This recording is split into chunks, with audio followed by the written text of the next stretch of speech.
সকালে রুটির সাথে খাওয়ার জন্য আলু ভাজি করে নিব গাজর দিয়ে। আসসালামু আলাইকুম আমার প্রিয় আপু ভাইয়ারা, যে যেখানেই থাকো না কেন, আশা করি আল্লাহর অশেষ রহমতে ভালো আছো, সুস্থ আছো। তা আমি তানজিনা তোমাদের মাঝে নতুন আরেকটি ব্লগ নিয়ে চলে আসলাম। আশা করছি আমার এই ব্লগটা তোমাদের ভালো লাগবে। তো এখানে রুটির সাথে খাওয়ার জন্য গাজর দিয়ে আলু ভাজি করে নিচ্ছিলাম।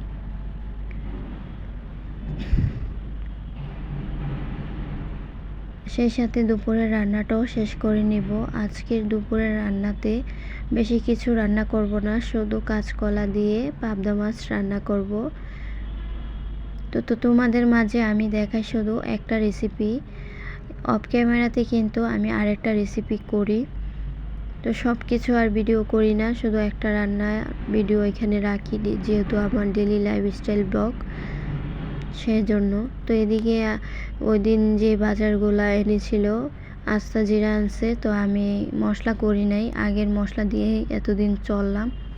তো এখন মশলা আর নাই, শেষ হয়ে গেছে। আর যেহেতু আবার বাসায় মেহমান আসবে, ওনারা আগে থেকে ডেট করে রেখেছে, সেই জন্য মশলাটা করে আমার কাজ কিছুটা সহজ করে রাখলাম।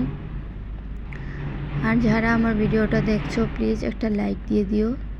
তোমাদের কাছে লাইকটা আমার চাইতেই হয়, কারণ আমার ভিডিও তো লাইক কমেন্ট দুইটা জিনিস পড়ে না। আর দেখো, এখন বাজতেছে রাত 10টা 51 মিনিট, তারপরও দেখো গাড়ি ঘোড়ার কী শব্দ।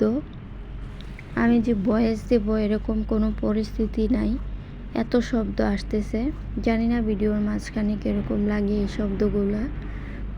তো আমার জিরাটা মশলা হওয়ার পর আমি আদা রসুনটাও বেটে নিয়েছি। জিরা গুঁড়া করার কারণে আদা রসুনের কালারটাও জিরার কালার হয়ে গেছে। আর এদিকে আমি মাছগুলি ভেজে নিব। মাছগুলি ভাজতে যেয়ে আমার কি যে একটা অবস্থা হয়েছে, আল্লাহ বাঁচাইছে বলে। প্রথম মাছগুলা তেলে দেওয়ার পর এরকমভাবে ছিটে উপরে উঠতেছিল, আমি যদি সরে না যেতাম তাহলে সবগুলা আমার উপরে এসে পড়তো। যাই হোক, আমি চলে গেছি, আল্লাহর রহমতে একটা তেলের ছিটাও আমার উপরে পড়ে নাই।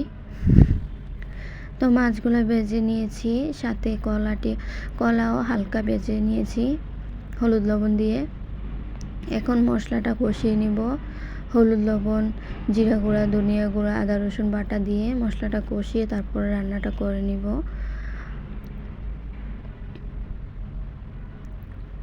তো জানি না ভিডিওটা কেমন হয়, ক্লিয়ার আসে কি না। আমি তো আর নিজের ভিডিও দেখতে পারি না, তো তোমরা প্লিজ বলিও ভিডিওটা ক্লিয়ার হয় কি না। এদিকে মশলাটা কষিয়ে কাঁচকলাটাও দিয়ে দিলাম, মাছ দিয়ে দিলাম, তার ধনিয়া পাতা, কাঁচামরিচ সব কিছু দিয়ে রান্নাটা করে নিব।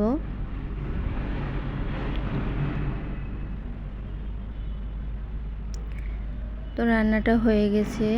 রান্নার পরে যে হাঁড়ি পাতিলগুলো আমার অপরিষ্কার হয়েছে, এখন ধুয়ে নিব। যেহেতু এক তরকারি রান্না করেছি, এত কাজ ছিল না, আর রোজা ছিলাম, সেজন্য একটা তরকারি রান্না করে খেয়ে নিয়েছি আমি। তোমাদের ভাইয়া মাহাদি তো আর তরকারি খায় না, সে ভাজি দিয়ে খেয়েছে। সকালে যে আলু ভাজি করেছিলাম একটু বেশি করে ফেলছি, যেন দুপুরেও খেতে পারি। তো যারা আমার ভিডিওটা দেখে এ পর্যন্ত চলে এসেছো, প্লিজ একটা লাইক, কমেন্ট, সাবস্ক্রাইব করে পাশে থেকো। আমি তোমাদের ছোট বোন হিসাবে একটা আবদার করলাম, প্লিজ সাবস্ক্রাইব করে দিও আমার ভিডিওতে। ভিডিও দেখে যারা সাবস্ক্রাইব করো না, খুবই অল্প সাবস্ক্রাইবের সংখ্যা, সবাই সাবস্ক্রাইব করে পাশে থেকো, সাপোর্ট দিও বেশি বেশি করে। তো দুপুরে সব কাজটা সেরে নিয়েছি, তারপরে গুঁড়া মাছগুলো আমি কেটে নিয়েছি।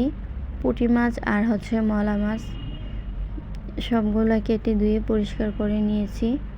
এখন ফ্রিজে রেখে দিব খালার। তো মাছগুলো অনেক সুন্দর হয়েছিল ধোয়ার পর। তো সবাই ভালো থেকো, সুস্থ থেকো। নতুন কোনো ব্লগে কথা হবে। আল্লাহ হাফিজ।